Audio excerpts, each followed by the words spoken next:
The Great Debaters Contest is powered by Blaze, by Safaricom, the Youth Network. Welcome to the Nyeri edition of the Great Debaters Contest. We're talking about matters Sustainable Development Goals, #GDC for SDGs. I am Mariam Bishar. And I am Austin Nyambok. Today we have Kiaguthu boys going against Gitugi girls, and their motion is tribal profiling and stereotyping, alienate communities, and encourage radicalization. Mariam, who do you think will take the day? I think it's hard to tell, Austin. We'll let the debaters take the floor. Proposal number 1, you have 3 minutes. Tribal profiling and stereotyping alienate communities and encourage radicalization. Mwangi Vicky Mudhoni is my name, Gitugi Girls High School, proposing the stated motion. What is tribal profiling? Tribal profiling is collecting useful information about a certain tribe. What is stereotyping? Having a fixed idea about somebody or something that might not necessarily be true. What is alienation? Making people feel that they do not belong to a particular group. What is radicalization? This is the act of making people more willing to consider new ideas which might have great effect. My first point. Tribal profiling and stereotyping can lead to the violation of human rights. In that, you might find that we have a tribe A and tribe B, whereby tribe A are considered thieves by other tribes. So if there's a robbery in a certain area, then tribe B will report the matter, and the police will tend to think that just because there's a stereotype that tribe A are thieves, then they won't have to go and collect useful information about what happened, but just consider that tribe A are thieves. This is violation of fundamental human rights. From the Article 27 of the Constitution, it is stated in Article 27 of the Constitution, which says, the state shall not discriminate directly or indirectly against any person on any ground, including race, sex, pregnancy, marital status, health status, ethnic or social origin, color, age, disability, etc. Tell me, would you want to see your brother or sister sent to jail just because people have a stereotype about them being thieves, yet they did not steal? Food for thought. On to my next point. Post-election violence 2007-2008. It led to the massive loss of life simply because people had a stereotype that this community will always get the leading government. So the other tribes rose up against that one community, whereby we had massive loss of life, destruction of property. Tell me, were you happy to see your brothers die? Were you happy to lose your sisters? They were not even involved in the elections, yet some of them died just because people thought that this tribe will always win. Then tell me, what is the essence of a country without people? The MRC party formation in Mombasa. This party was formed just because people from Mombasa thought the resources were not being taken to their area, but just other areas being considered. So they formed an MRC party, whereby they claimed that Pwani sio Kenya, and I quote. So think about it. Thank you. Thank you. Gentlemen, you have 3 minutes to make your opening statements. Now, as I walked on stage, I had my opponents calling me a doctor, and I was surprised. Why? Because they thought that I will heal them from the irresistible Joseph fever. Now, my name is Joseph Mbogo from Kiaguthu Boys, and I'm going to be opposing the motion that states tribal profiling and stereotyping alienate communities and encourage radicalization. Now, I may not be Oxford, but at least I know what the meaning of these words. 1, profiling. It means collecting information and examining about someone or something. Stereotyping is having a fixed idea of a particular person or thing, which is often not true. Now, to alienate is to make somebody dislike you, or even make somebody feel that they don't belong in a particular place. Now, to radicalize is simply to make a person, a group, or a system believe that important political or social changes are necessary and are possibly to have an effect. Now with me, I have money. I have 10,000 shillings. By show of hands, how many people will want this money? Thank you. Now, to the gentleman, if I may ask, how many of you may make a girl love you for more than 2 months? Thank you. So, whatever the proposers are telling us is that when you have such fixed ideas about a certain tribe, it will lead to violence. How? I ask myself. On the contrary, it leads to diversity. Now, to the girls, how many of us had toys when we were growing up? How many of us had toys? Thank you. You're so many. I love that. So whatever happened is, whenever you're sleeping, you will sleep with a variety of toys. You will pick up one toy, whichever you wanted it to help you in a particular way. True or false? So in Kenya, we have exactly 42 tribes, but majority of them have several sub-tribes. Now, there's only 5 tribes that make up 70% of Kenya population. That's the Kikuyu, the Luya, the Luo, the Kalenjin, and the Kamba. Now, the Kikuyu make up 22%, which is the biggest number, with 6,622,576 people. Now, come to think of it, we all hope for the beautiful Vision 2030, true or false? Now, whatever shall happen is that each and every time you meet somebody from the opposing or from the contrary tribe, you'll come together, you'll boost yourselves, you'll not be fighting because of having such a mentality that some Kikuyus love money. They'll actually be promoting it by wanting to work hard. Judge Minor, you're a Kikuyu, true or false? Do you work hard to get whatever you want? So, exactly, they work hard with other people. That's exactly what happens in our community, in our country. So, telling me that tribal profiling will alienate communities is false. I rest my case. My name being Joseph Mbogwa from Kiaguthu Boys. Okay, rebuttals now. Ladies, you have 3 minutes. Scholastica Mombi, I'm here to propose the motion that says tribal profiling and stereotyping alienate communities and encourage radicalization. To my opponent over here, he has said about violence.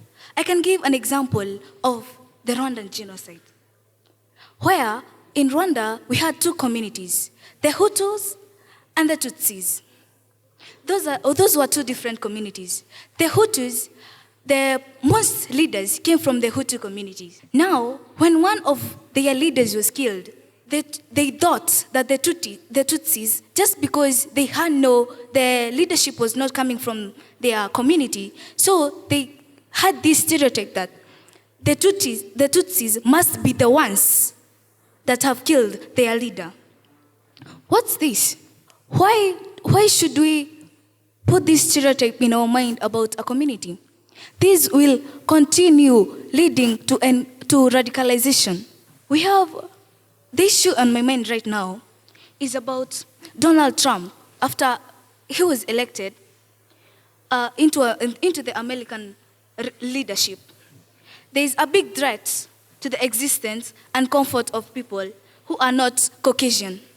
Meaning, Donald Trump wants to deport the people who are not Caucasian from the US. He wants to build a very big wall so that these people cannot be able to come into the US. This will cause radicalization. I can also give an example where he was planning to stop associating with Arabic countries. These countries help in a bigger parts of the United States economy. When he stops associating with these countries, what will happen to the United States of America? What will happen to other people? What will happen to you, who one day, all of you have dreams, right? You have dreams. You want to go to the US, there's another one who wants to go to Mexico one day. Those are your dreams. You want to work in the United States of America. When their economy goes down, because of this radicalization? What will happen to you? What will happen to your dreams? Think about it. Think about it, not once, but several times. I'd like to pose a question to my opponents and ask you, why? Give us a good reason why you don't think that tribal profiling and stereotyping encourage radicalization. Thank you. Gentlemen, you have 3 minutes for your cross-examination. Now, for a long time, I used to think that common sense were available to every human being. But now I've just been slapped by the painful truth that common sense are available for the few who choose it.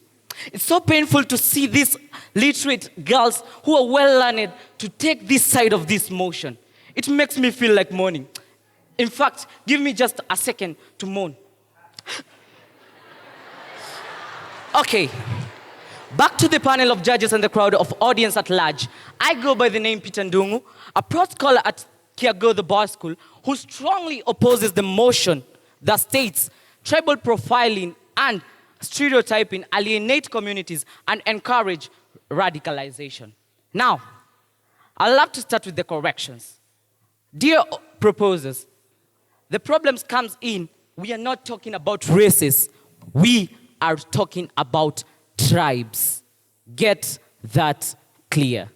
Now, on to my first point. It is based on, tribal profiling and stereotyping encourages innovation and inventions. Now, we all know about the Fulani of the West Africa and the Maasai of Kenya and the Borana of Kenya. They usually have a very sweet culture. This culture is usually profiled by artists. They take the data of these tribes and they get to use their culture in a way that is going to earn money. Now, the Fulani, the Maasai, and the Borana, these are three communities that led to the formation of the African prints. We all know about the African prints. These are used for artistic works. Artistic works which are based on tribes. So, when you try to tell me that tribal profiling and stereotyping is encouraging radicalization, I don't get it. And please, let's check on that. On to my second point. In fact, tribal profiling and stereotyping, it promotes national integration. But which way? When each and every tribe profile and stereotype, they'll come to know their strengths. And when they know their strengths, they're going to unite as one. They're going to perfect their strengths. Each and every weakness they have, they're going to make sure they're going to help each other break it. And then we are going to have one strong country. Now, the vice president or the first president of the United States of America, that is George Washington, once stated that as a group, the group is the strongest foundation in the world. No type of trouble can shake it because they got each other's back. So, let us embrace George Washington saying. And so, as I conclude, I'd love to ask all of you to join us in opposing this motion. Peter Ndugu being my name and Kiaguthu Boys School being my school.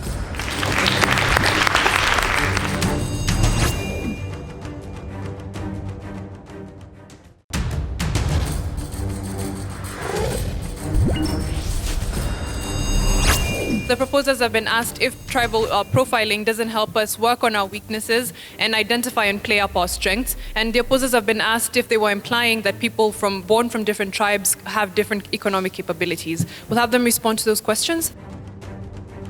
Third proposer, you have 3 minutes. Call Nyambura Gitugi Girls High School, here to propose the motion that states tribal profiling and stereotyping alienates communities and encourages radicalization. To answer to the question, you might be given an idea about something, but the feeling is still in you. So you will not go forward for the positive thing, but you'll still go forward for the negative thing. On to my first point, tribal profiling makes people get targeted for crimes. We can take an example for the Somali origin. The Somalis are believed to be associated with the militia groups. So the moment an attack by a militia group will be somewhere, the first thing that the people are going to think is that the Somali are at fault. Alienation of communities and radicalization violates fundamental human rights. Every individual has a right to freely travel in and out of a country. But one can reside in any part of the country, but you find some people from different communities are denied immigration rights because of who they are or wherever they come from. They're denied these rights because the people denying them the rights have a certain mentality that have been kept, that have been impacted on them by other people. In situations where national leaders are elected on tribal stereotypes and not on merits, this may lead or make some tribes or communities rebel. Tribal profiling and stereotyping diverts police and other law enforcement agents' attention from evidence based on techniques. In a certain area where we have tribe A and tribe B, well, tribe A is believed to be thieves, and tribe B, they're just common people in the society. Well, if in case of any crime in the community, these people from tribe A are going to be accused. This is because they are going to be accused, and the tribe B are going to press charges against the tribe A. The moment they press charges against the tribe A, the police are not going to base their investigations on the techniques they were taught in school. They're going to base their investigation on what the mentality they have about the particular people. If you tell me tribe A are thieves, there is no way I'm going to go and follow the techniques I was taught in school. I'm just going to go direct because I don't want to waste my time. Thank you. Gentlemen, you have 3 minutes to answer the audience questions. Normally, I keep my comments to myself, but I have never thought that for the 17 short years I've been living on earth, that I am breathing the same kind of oxygen as our proposers. It is not logic at all. First of all, I would like to correct. Most leaders came from the Tutsi, not the Hutu. And Hutu and Tutsi, the main reason for their fights was the killing of their president, nothing to do with tribal profiling and stereotypes. From the golden lands of Murang'a County, Kiaguthu Boys presents Forrest Stephen Kifui strongly opposing the motion that states tribal profiling and stereotyping alienates communities and encourages radicalization. It is an eyesore, sincerely speaking, to see how proposers have been able not to understand this motion well. Allow me, ladies and gentlemen, to explain. A question was asked on how the tribes and the stereotypes, whether they mean that different tribes have different economic abilities. And this is my answer. Nobody is equal. That is why we unite, so that we can be able to come up with a finished product. That is example, when you're building a house, what happens is that actually you cannot build with cement alone. You need sand, you need water, you need bricks. That is the kind of togetherness we are asking for, so that we can be able to come up with a finished product. On to my first point, it encourages social and cultural interactions. Tribes make profiles and they make stereotypes about other tribes. And as a result, they are able to know more about one another. They are able to know what other communities eat, what they drink, what they eat, and their way of doing things. And as a result of this, again, it enhances communication through various activities like games and sports, interactions, intermarriages, and etc. On to my second point, it enhances communication. Sincerely speaking, it is very barbaric. To go to a Luya community and speak to an elderly woman in British English, what do you expect her? What do you expect her to understand from what you're saying? There's absolutely no way you can go to Turkana and speak to an old man in Kiswahili, because he will get nothing out of everything. And that is why we have local TV and radio stations. Examples being Inoro, Ramogi, Mulembe, name them.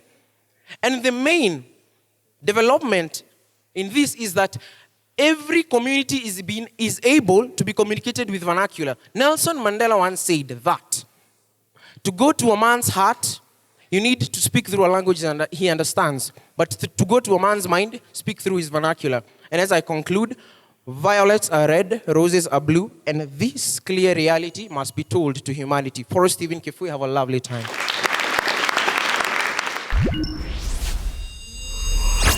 Final submissions now. Ladies, you have 1 minute. Mwangi Viki Mudhoni still remains my name from Gitugi Girls High School. My opponents, thank you for telling us you are not getting it. It's high time you start getting it. Tribal profiling and stereotyping alienates community and encourages radicalization. In where you told us to take that tribal profiling as a positive thing. I'm sorry to disappoint you, but during the 2007-2008 elections, people did not take it positively. In fact, they took it negatively. Thus, there was massive loss of life. Tell me, what is the essence? I will pose this question again. What is the essence of one person in the country? I'm sorry, but I will not want to live in this country alone. I'm sorry. But I will not want to see my brothers die.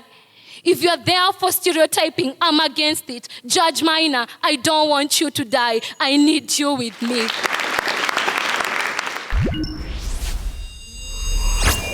Opposition, we'll hear your closing statement. You have a minute. Hello. Is this Joseph? I am President Uhuru Kenyatta, and I'm declaring a state of shock. Whatever I got from this conversation with His Excellency, the President of Kenya, is that he's also in disbelief of whatever we have just been told. How do you expect me to talk funnily about you, and then you come to me and beat me? Is that really logic? Is it? So whatever happens here is that there's no need of getting too personal with everything. We are getting personal. That's not right. The truth of the matter is that every time that you talk about a certain community, whatever you think about it, it will make them improve and not fight. So I urge you to join me because I've been doing a lot for this victory. Believe you me, it's a lot. For I wrestled with an alligator, I tossed with a whale, and I threw lightning in prison. And mostly, I handcuffed thunder. My name being Joseph Mbogwa, I rest my case. You may stamp your feet.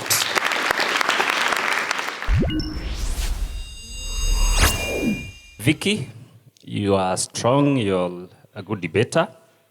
I think you're being passionate or you're emotional could be your strength. Mumbi, though you are hesitant, you tried, but that hesitation appeared not to be convincing. You need to be fluent. You check on that. Nicole, you also seemed unprepared. Again, on your time, you did not manage it properly. All the same, we all have potential. All the best. To Kiaguthu boys, this is not your first time to debate, so you have always been here, so you have experience as well. My expectation was that you would go above tribe and try to tell us how probably that in this country you have equal chances, whether you belong to what tribe or the other, to still shine above that. The first speaker, you did very well to start us off in the track that the motion should have started on. However, I must say that you were let down by the other following teams. However, for you, Joseph, there were too many questions. You kept asking so many questions, and sometimes you want to also give your submissions. So you don't want to use half your time just asking questions, and sometimes don't even wait for answers. You want to proceed on, all right? Peter, your work is cross-examination to the submissions given. It's not cross-examining the persons and their shapes and everything else that you're giving us, all right? So for that, that was derogatory, and for that, you're penalized. Stephen, the same thing as well. You're a good speaker. In fact, when you started off, that was amazing. I think you actually stand out in your team. Very confident as well, good mastery of language. And then you threw in your personal attack. You lost us out of that. Why are you doing that? To both teams, as I said, there could have been more. There was a lot of penalties given, so probably the expectations may be different from what the judges decided, but all the best to both of you. The results are in, and the difference is 0.5. Kiaguthu boys, you're awarded 67. Please give them a round of applause. Gitugi girls, you are our winners for today with 67.5. Thank you to these two teams for a wonderful debate, and thank you to our in-studio audience and those of you at home for watching. Follow us on Twitter and continue the conversation. #GDC for SDGs. I am Mariam Bishar. And I am Austin Yumbok. Catch you next time.